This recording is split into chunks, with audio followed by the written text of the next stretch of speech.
महोदय, मैं इस बिल के समर्थन में बोलने के लिए खड़ा हुआ हूँ। उपसभापति महोदय, पिछले 5 वर्षों के अंदर 5 लाख से ज़्यादा कंपनियों का नाम कंपनी रजिस्ट्रार के रजिस्टर से हटाना पड़ा। केवल 2 साल में 17, 18 और 89 में 3,79,000 जो कंपनीज थी उनका नाम हटाना पड़ा। और ये पाया गया कि ज़्यादातर कंपनियां bank fraud, cheating, round tripping, इन सारी चीज़ों के अंदर शामिल हैं। और इन 5 लाख में करीब 2.38 लाख कंपनियां जो थी वो शेल कंपनियां थी। एक ही एड्रेस पर 100 कंपनियां हैं, एक ही, और बड़ी संख्या में ऐसी कंपनीज थी जिनका ना कोई पता ठिकाना था, ना कोई इनकी जगह थी। तो सचिव महोदय, क्यों ये बिल लाना पड़ा, आप इसी से अंदाज कर सकते हैं। और इन सारी शेल कंपनियों के पीछे कहीं ना कहीं कोई सीए का दिमाग था, कहीं ना कोई सीए उसके अंदर शामिल था। इतना ही नहीं सचिव महोदय, मैं पिछले दिनों ED arrest CA in Hyderabad for aiding shell companies launder funds to Hong Kong. ED arrests Delhi CA in money laundering case linked to fertilizer scam. 8 chartered accountants arrested for GST fraud. Sati Mahoday, 16 for gambling arrested, 3 chartered accountants arrested. CGST official and 2 CAs arrested on charge of extortion. Sati Mahoday, ये जो पिछले 5 साल के अंदर जो बड़े पैमाने पर ये पाया गया कि जो चार्टर्ड अकाउंटेंट्स है वो कहीं ना कहीं, और उसमें कुछ लोग हैं, वो सारे लोग नहीं है, कुछ लोग हैं जो इस प्रकार के शेल कंपनी, इस प्रकार के और भ्रष्टाचार के खिलाफ में हैं। और इसलिए सरकार को मजबूरन इस बिल को लाना पड़ा है। सती महोदय, जैसा मेरे पूर्व के सदस्य ने कहा, हम उनकी परीक्षा में कोई हस्तक्षेप नहीं कर रहे हैं। उनके एग्जाम में, उनके करिकुलम में, उनके रिजल्ट में, उनके लाइसेंस के अंदर, उन सारी चीज़ों में उनको स्वायत्तता है। केवल एक जगह जहां सरकार हस्तक्षेप नहीं बल्कि उसको मजबूत करना चाहती है, वह डिसिप्लिनरी कमेटी के बारे में। और मैं सदन को बताना चाहूँगा अभी क्या थी स्थिति सौती महोदय। 4 कमेटी है डिसिप्लिनरी कमेटी, और 3 के चेयरमैन कौन है, तो आईसीआई के जो प्रेसिडेंट होते हैं वो 3 कमेटी के चेयरमैन हैं। और एक कमेटी के एक जोन के चेयरमैन कौन है, तो जो वाइस प्रेसिडेंट हैं वो 4थे जोन के डिसिप्लिनरी कमेटी के चेयरमैन हैं। सौती महोदय, तो इसीलिए चूंकि कन्फ्लिक्ट ऑफ इंटरेस्ट है, जो चेयरमैन होता है चुनाव जीत कर आता है, लाखों रुपया करोड़ रुपया खर्च होते हैं तब वो चेयरमैन बनता है, और इसलिए वो अपने मेंबर्स के खिलाफ कोई कार्रवाई नहीं कर पाता है। और इसलिए पिछले वर्षों में पाया गया कि सैकड़ों की संख्या में केसेस पेंडिंग है, वर्षों तक कोई कार्रवाई नहीं हुई, दबा के रखा गया, फ्लिम्सी ग्राउंड पर उसको रिजेक्ट कर दिया गया। यहाँ तक कि सीबीआई, ईडी और सरकार ने जो कंप्लेन रेकमेंड किया था उस पर भी वर्षों तक कोई कार्रवाई नहीं हुई। और सचिव महोदय, जो लोग कहते हैं कि उनको एक्सपर्टाइज नहीं है, सीए होना चाहिए, मैं उनको बताना चाहूँगा कि जो डायरेक्टर डिसिप्लिन का जो पोस्ट, डायरेक्टर डिसिप्लिन, वो सीए होगा। और 22 लोग रहते हैं उसके अंदर कमेटी में, डायरेक्टोरेट में, उसमें 11 सीए होंगे, और वही लोग पूरा केस तैयार करके और डायरेक्टोरेट के सामने प्रेजेंट करेंगे। और सौती महोदय, जहाँ तक कमेटी की बात है, कंपोजिशन की बात है, केवल सरकार ने ये किया है कि जो प्रिजाइडिंग ऑफिसर होगा वो नॉन सीए होगा। और सौती महोदय, मैं सवाल पूछना चाहता हूँ, आप कहते कि एक्सपर्टाइज नहीं है, कल डिसिप्लिनरी कमेटी का जो निर्णय होता था वो अपील में कहाँ जाता था, ट्रिब्यूनल में जाता था, वहाँ तो कोई सीए नहीं है। ट्रिब्यूनल के निर्णय के खिलाफ कोर्ट में जाते हैं, वहाँ तो कोई सीए नहीं है। हाईकोर्ट के निर्णय के खिलाफ सुप्रीम कोर्ट में जाते हैं, वहाँ तो कोई सीए नहीं है। तो सौती महोदय, केवल कन्फ्लिक्ट ऑफ इंटरेस्ट, जो विरोधाभास था, कन्फ्लिक्ट था, उसी को केवल दूर करने का प्रयास किया गया। और केवल ये कहा गया है कि जो डिसिप्लिनरी कमेटी है उसका जो प्रिजाइडिंग ऑफिसर होगा वो नॉन सीए होगा। और पहले सरकार नॉमिनेट करती थी सौती महोदय उसके मेंबर्स को, लेकिन अब सरकार नॉमिनेट नहीं करेगी। जो सीए की काउंसिल है वो एक पैनल तैयार करेगी, और उसी पैनल में से सरकार जो नामों का चयन करेगी। तो जो राज्य केंद्र सरकार को नॉमिनेट करने का अधिकार था वो भी इसमें से समाप्त हो गया। आप पैनल बनाइए प्रिजाइडिंग ऑफिसर्स का, सरकार उसमें से चयन करेगी। आप मेंबर्स का पैनल बनाइए, सरकार उसमें से चयन करेगी। इसलिए सती महोदय मुझे इसलिए इसमें कहीं कोई इस प्रकार की बात नहीं है सती महोदय।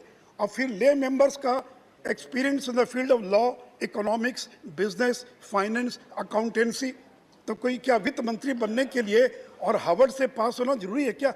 या स्वास्थ्य मंत्री मंडाविया सब इतना अच्छा काम कर रहे हैं, वो क्या MBBS डॉक्टर हैं क्या? तो सती महोदय एक्सपर्टाइज की जरूरत नहीं है, हाँ, लेकिन उस फील्ड का ज्ञान जरूर उसको होना चाहिए सती महोदय। तीसरी बात सती महोदय कि इसका जो फंड्स है 2,500 करोड़ रुपए से ज़्यादा का ICI के पास फंड इकट्ठा है, और इसे सरकार ने ये नहीं कहा कि उस फंड पर हम कोई उस फंड को लेने जा रहे हैं। केवल ये कहा कि जो CAG है, वो CAG के जो ऑडिटर्स का पैनल है उसमें से आप नाम तय कीजिए, और आप जो नाम तय करेंगे वही ऑडिट करेगा, सरकार या CAG ऑडिट करने नहीं जा रही है। और सती महोदय पिछले दिनों कई प्रकार के मामले आए, समय नहीं है।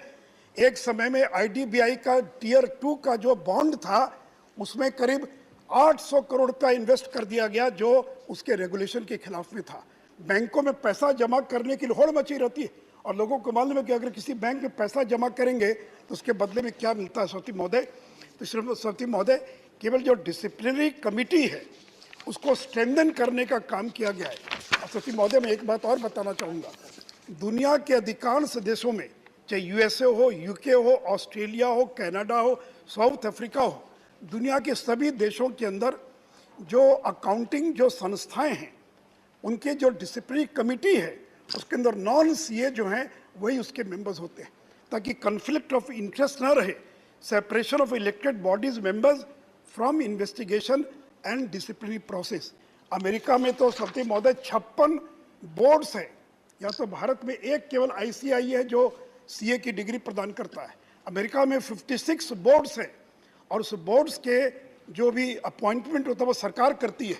साउथ अफ्रीका में, ऑस्ट्रेलिया में, कनाडा में, यहाँ तक कि इंटरनेशनल फेडरेशन ऑफ अकाउंटेंट्स उसके 175 मेंबर हैं, 130 देशों के लोग उसके मेंबर हैं। उसकी अनुशंसा है कि डिसिप्लिनरी कमेटी के अंदर नॉन जो अकाउंटिंग के लोग हैं वही उसके मेंबर होना चाहिए, ताकि वो दूध का दूध और पानी का पानी कर सके, और नहीं तो उस कन्फ्लिक्ट ऑफ इंटरेस्ट के कारण वो उसमें नहीं कर पाएंगे। सती महोदय एक और विरोध कहा जा रहा है कोऑर्डिनेशन कमेटी की क्या आवश्यकता है। सती महोदय 3 संस्थान हैं, और अगर तीनों 2000 में एक MOU साइन किया इन लोगों ने, और उस MOU में यह प्रावधान था कि मिलकर कोऑर्डिनेशन करेंगे। 16 साल हो गया, एक बैठक नहीं हुई, बैठक का एजेंडा पता नहीं, क्या निर्णय लिया गया। अब सरकार ने कहा कि तीनों जो संस्थाएं हैं उसके लिए कोऑर्डिनेशन कमेटी होगी, जिसको प्रिजाइड करेंगे कंपनी सेक्रेटरीज के, जो कंपनी अफेयर्स के जो सेक्रेटरी हैं, और तीनों संस्थाओं के प्रेसिडेंट, वाइस प्रेसिडेंट और सेक्रेटरी उसके मेंबर होंगे। इसमें क्या आपत्ति सती महोदय? इसका भी विरोध किया जा रहा है। और सती महोदय जो एक सबसे महत्व की बात है, अभी तक केवल कार्रवाई करने का अधिकार था चार्टर्ड अकाउंटेंट पर, लेकिन जो चार्टर्ड अकाउंटेंट फर्म्स है उन पर कार्रवाई करने का चार्टर्ड अकाउंटेंट इंस्टीट्यूट को अधिकार नहीं था। और ये सदन सत्यम स्कैंडल के बारे में जानता है, 7,100 करोड़ से ज़्यादा का IT का फ्रॉड हुआ था सती महोदय, और उसके बाद ICI ने खुद जो है रेकमेंड किया कि जो कॉरपोरेट जो फर्म्स हैं चार्टर्ड अकाउंटेंट के, उन पर भी कार्रवाई करने का अधिकार दिया जाए। तो सती महोदय इस बिल के द्वारा केवल मेंबर्स नहीं, अगर कोई मेंबर जो किसी फर्म का सदस्य है और लगातार 5 साल तक शिकायत अगर मिल रही है, तो वैसी स्थिति में अधिकतम 25 लाख रुपया तक उस पर जुर्माना लगाया जा सकता है, और उसके मेंबर को या उसको डिबार किया जा सकता है। और सती महोदय पहले कोई टाइमलाइन नहीं था कितने दिनों में प्रोसीडिंग पूरी होगी। अब इसमें प्रावधान किया गया है कि 365 दिनों के अंदर प्रोसीडिंग पूरी हो जाएगी। पहले प्रावधान था कि कोई भी विड्रॉ कर सकता है, आपने कंप्लेंट फाइल किया और मिल गए, और कुछ अंडर हैंड डील हो गया, विड्रॉ कर लिया गया। अब इसमें प्रावधान किया गया है कि कोई भी विड्रॉल कंप्लेंट नॉट परमिसिबल, कोई भी इसके अंदर कोई और इसको कंप्लेंट को विड्रॉ नहीं कर सकता है। और सती महोदय पहले जो चेयरमैन था उसी को सेक्रेटरी का भी पावर था, सारे पावर्स चेयरमैन के पास थे।